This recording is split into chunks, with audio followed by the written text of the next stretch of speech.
সুন্দর আচরণ দিয়ে, ইহসান দিয়ে যা জয় করা যায়, নরম আচরণ দিয়ে যেটা অর্জন করা যায়, কঠোরতা দিয়ে সেটা পারা যায় না। বিষ্ণু ঈসা ইসলাম ইহসান দিয়ে, কোমল আচরণ দিয়ে, তার অনুগ্রহ দিয়ে তিনি অনেক কাফিরের হৃদয়কে জয় করে ফেলেছেন। দুনিয়াতে যদি বিচার না পান, আল্লাহর দরবারে বিচারটা দিয়ে রাখেন, সেদিন বিচার হবে। আহকামুল হাকিমিন আপনারা ঠকাবেন। আল্লাহ আমি জালেম, আল্লাহ আমি ভুল করেছি, অন্যায় করেছি, আল্লাহ আমি জালেম করব। এই পাপের স্বীকৃতি, অ্যাকনলেজমেন্ট আল্লাহ বড় পছন্দ করেন। যখন আল্লাহর কাছে আপনি ছোট হবেন, ছোট হতে হতে যত ছোট হবেন, ওই দৃশ্যটা দেখতে আল্লাহ বড় পছন্দ করেন। আল্লাহ তুমি প্রশ্ন করার আগে তোমার একটা কথা বলি, আমারে কিছু জিজ্ঞেস করো না, আমি সব করেছি। এমন কোন পাপ নাই যে পাপ আমারে দিয়ে হয় নাই। তোমার রহমত দিয়ে তুমি জান্নাতে পাঠাবা, তোমার দয়ায় জান্নাতে যেতে চাই, আমল দিয়ে না। পারবেন বলতে? চোখের পানির এত কারিশমা, অনুতপ্ত বান্দা যখন কেঁদে কেঁদে চোখের পানি ছড়ায়, তার চোখের পানি চোখ বেয়ে নাকের ডগাবে মাটিতে পড়ার আগে ওই বান্দার সব গুনাহ আল্লাহ মাফ করে দেয়। এজন্য আল্লাহ বললেন, আমি রহমান, আমার দয়ার শেষ নাই, আমি আল্লাহর মায়ার শেষ নাই, আমি হলাম দয়ার সাগর। আল্লাহ তাআলার দয়ার শেষ নেই, আল্লাহর মায়ার শেষ নেই, তিনি মায়ার সাগর। তোমরা রহমানকে চিনো না, রহমানকে জানো না? আমি মেহেরবান, আমি দয়ার সাগর, আমি মায়ার সাগর, আমার দয়ার কোনো শেষ নাই, কোনো সীমা নাই। চিল্লায় বলেন ঠিক কিনা? অন্যের পিছনে লেগে থাকবেন না। আপনার জীবনের সবচাইতে দামি বিষয় হচ্ছে আপনার সময়। আমাদের জীবনের সবচাইতে দামি জিনিস কি? আমাদের সময়। তো আপনার সময়টাই যদি আল্লাহর দেয়া, স্রষ্টার দেয়া সবচেয়ে দামি সময় যদি আপনি অন্যের পিছনে লাগিয়ে ফেলেন, তো নিজের কল্যাণ করবেন কখন? আমার কেউ না থাক, আল্লাহ আছে। যার কেউ নাই তার কে থাকে? বলুন তো সবাই, যার কেউ নাই তার কে আছে? আল্লাহ আছে। আমার গুনাহ, আমার ভুল, আমার অন্যায় যত বড় হোক, মনে রাখবেন আল্লাহর দয়া, আল্লাহর ভালোবাসা তার চাইতেও বড় না ছোট? বড়। আমার গুনাহ যদি হয় খালের পানির সমান, বিলের পানির সমান, জেনে রাখবেন আল্লাহর দয়া ভালোবাসা সাগরের পানির সমান।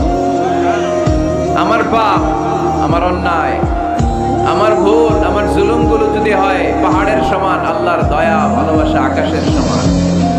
আমাদেরকে অ্যাক্টিভ হতে হবে, এনার্জেটিক হতে হবে, শ্রম করে করে, কষ্ট করে করে আমাদেরকে আগাতে হবে। স্রষ্টা আমাদেরকে একটা যুদ্ধে ঠেলে দিয়েছেন, সংগ্রাম করে করে আমাদেরকে বেঁচে থাকতে হয়, ঠিক কিনা? এই জমিনে যখন আমরা এসেছি তখনই আমি সংগ্রাম করেছি। কাউকে আল্লাহ ধনী বানিয়ে পরীক্ষা করেন, আবার কাউকে আল্লাহ তাআলা গরিব বানিয়ে পরীক্ষা করেন, কাউকে আল্লাহ অসুস্থ বানিয়ে পরীক্ষা করেন। কেউ দেখবেন যে দুরারোগ্য ব্যাধিতে আক্রান্ত, ডাক্তার বলেছে আর সময় নাই। দুরারোগ্য ব্যাধি, ক্যান্সার, যার নেই কোনো অ্যান্সার, তার জন্য পরীক্ষা হচ্ছে এই রোগ। আরেক লোক দেখবেন তার আবার রোগ বালাই নাই, মাশাআল্লাহ, তাকে আল্লাহ তাআলা আর্থিক দৈন্যতা, দারিদ্রতা দিয়ে পরীক্ষা করছেন। দিন আনে দিন খায়, যা আছে তাতে চলে না, এটা তার জন্য পরীক্ষা।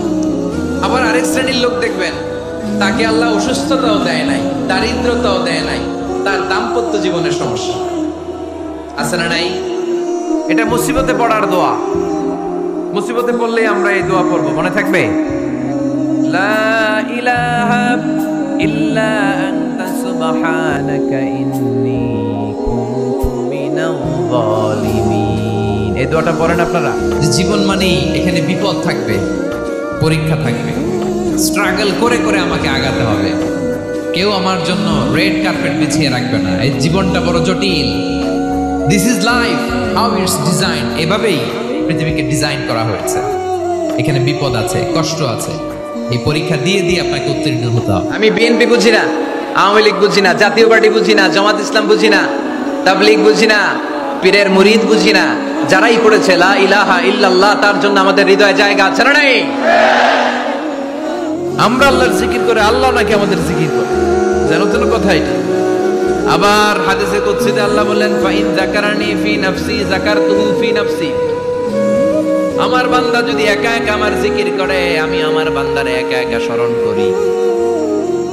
ওয়া ইন যাকারানি ফি মালাইন যাকারতুহু ফি মালাইন খায়রিন মিনহু।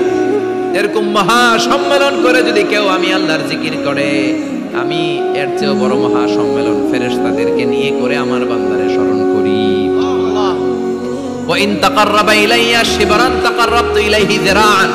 আমার বান্দা যদি আমার দিকে 1 বিঘত আসতে চায়, আমি আমার বান্দার দিকে 1 হাত এগিয়ে যাই। আমার বান্দা যদি আমার দিকে 1 হাত আসতে চায়, আমি আমার বান্দার দিকে 2 হাত যাই। ওয়া ইনাতানি ইয়ামশি আতাইতুহু হারওয়ালা, আমার বান্দা যদি আমার দিকে হেঁটে হেঁটে আসতে চায়, আমি আমার বান্দার দিকে দৌড়ে দৌড়ে যাই। আল্লাহর কাছে সবচাইতে প্রিয় কথা 4টি। কয়টি? সবাই বলেন কয়টি? 1 হচ্ছে সুবহানাল্লাহ, 2 হচ্ছে আলহামদুলিল্লাহ, 3 হচ্ছে লা ইলাহা ইল্লাল্লাহ, 4 হচ্ছে আল্লাহু আকবার। প্রথমটা কি? দ্বিতীয়টা? 4 নাম্বারটা? 60টা জিনিস মানুষ মরে যাওয়ার পরে তার কবরে পৌঁছতে থাকে। ইন্না মিম্মা ইয়ালহাকুল মুমিন মিন হাসানাতিহি বা'দা মাউতিহি, মানুষ মরে যাওয়ার পরেও যে 60টা জিনিস তার কবরে পৌঁছায়, তার মধ্যে একটা হচ্ছে মসজিদান বানাহু, সে যে মসজিদ বানিয়ে গিয়েছে ওই মসজিদের সওয়াব। সুবহানাল্লাহ পড়েন। আপনি টাকা দিয়ে মসজিদ বানিয়ে দিলেন, ওই মসজিদে মুসল্লিরা নামাজ পড়ে, রোজাদাররা এসে ওখানে ইফতার খায়, তাহাজ্জুদ আদায়কারীরা তাহাজ্জুদ পড়ে, তাদের সওয়াবের কমতি হবে না, কিন্তু তাদের সওয়াবের একটা পার্সেন্টেজ সওয়াব যে ব্যক্তি মসজিদ বানালো তার আমলনামায়। কিছু লোক আছে দেখবেন সারা দিন চায়ের দোকানে বসে এই বাড়িতে এই সমস্যা, ওই বাড়িতে এই সমস্যা, ওই বাড়িতে এই সমস্যা, তোর বাড়িতে কি সমস্যা? কিছু লোক আছে এই হুজুরের এইটা খারাপ, এই হুজুরের ওইটা ভালো না, এইটা খারাপ, এইটা সমস্যা, এটা সমস্যা। তোর কি সমস্যা? তোর সমস্যা তুই খুঁজে বের কর, নিজের সমস্যা খুঁজে বের কর। যে নিজে নিজের সমালোচনা করতে পারে সেই সর্বাপেক্ষা বুদ্ধিমান। আমার কোন উম্মত যদি আমাকে 2টা অঙ্গের গ্যারান্টি দেয় যে তারা এই 2 অঙ্গের পাপ করবে না, আমি তাদেরকে জান্নাতের গ্যারান্টি দেই। 1 নম্বরে মা বাইনা লিহিয়াইহি, 2 চোয়ালের মাঝখানে যা থাকে মানে জিহ্বা। আমার কোন উম্মত যদি আমারে গ্যারান্টি দেয় জিহ্বা দিয়ে কোনো মিথ্যা বলবে না, কাউরে বাজে কথা বলবে না, ঠাট্টা বিদ্রূপ করবে না, জিহ্বা দিয়ে যেই পাপ কাজগুলো হয় এগুলো করবে না, আর 2 রানের মাঝখানে যে অংশ আছে লজ্জাস্থান, এই 2টা অঙ্গের গ্যারান্টি যদি আমার কোন উম্মত আমারে দেয়, আমি আমার ওই উম্মতকে জান্নাতের গ্যারান্টি দিয়ে দেব। আসসালামু আলাইকুম ওয়া রাহমাতুল্লাহি ওয়া বারাকাতুহু। আমাদের হুজুরের ভিডিওটি ভালো লাগলে অবশ্যই একটা লাইক করে দেন। এরকম নতুন নতুন ভিডিও পেতে চ্যানেলটি সাবস্ক্রাইব করে রাখুন। আসসালামু আলাইকুম।